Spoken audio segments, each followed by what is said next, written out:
She dialed Patrick's work number twice before she actually completed it. She hated to disturb him, especially as a supplicant, but today there was no alternative. It was the same receptionist as always who answered perkily, "Arbuthnot Architects." Nina. Ophelia had met her a few times at parties. They shared a passion for shoes, and this had become a trope of their bantering exchanges. But Ophelia felt they hadn't had this sort of chat for so long that she lost the tone. Also, she was anxious about what Patrick might have said about her, and about what Nina knew about Patrick that Ophelia didn't. She wanted the conversation over before it began. "Hi Nina, can I speak to Patrick, please?" "Ophelia, how are you doing? Company and platforms?" Nina sounded exactly the same. "Fine, thanks. Is Patrick around?" "Oh yes, actually, he stays much later than he used to these days." She didn't want to know. And she heard a few clicks and then she heard Patrick's voice.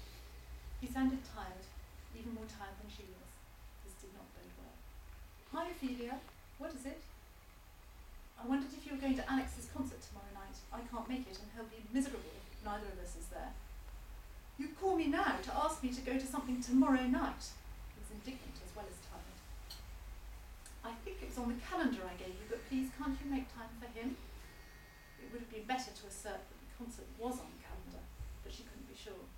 She'd have to rely on a residual sense of paternal duty, something of a weak force. "Sorry, Ophelia, I can't this time. Things are going badly here. We're working on pitches and we keep coming second. We're demoralised and desperate. You wouldn't know how it feels." He'd taken to saying this stuff in their last few years, that she was the successful one in the relationship, the winner, the one who didn't need anything, all that rubbish.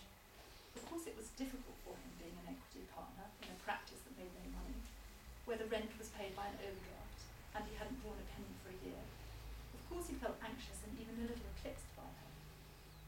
He used to take newspaper cuttings whenever her picture appeared, whereas she had stopped asking him what he was doing. But then she'd been so tired.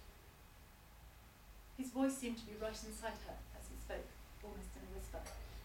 "I'm really sorry. I've got these meetings in Hackney. Well, I know you don't want to know about all that, but I just wanted to say I'm really sorry." She felt herself tremble as she realised that he was answering what had lurked unsaid in her mind. Their old closeness quickened in her, but this only made the conversation more painful. "Goodbye," she said, but she didn't hang up. She listened to his breathing, his whispered yes, and the soft click as he ended the call. So, not very much said there. In fact, quite a lot of the relationship between Ophelia and Patrick is played out in letters. Letters, old letters, new letters, lost letters, forgotten letters, imagined letters. In fact, I might read you some imagined letters. There's Patrick leaves her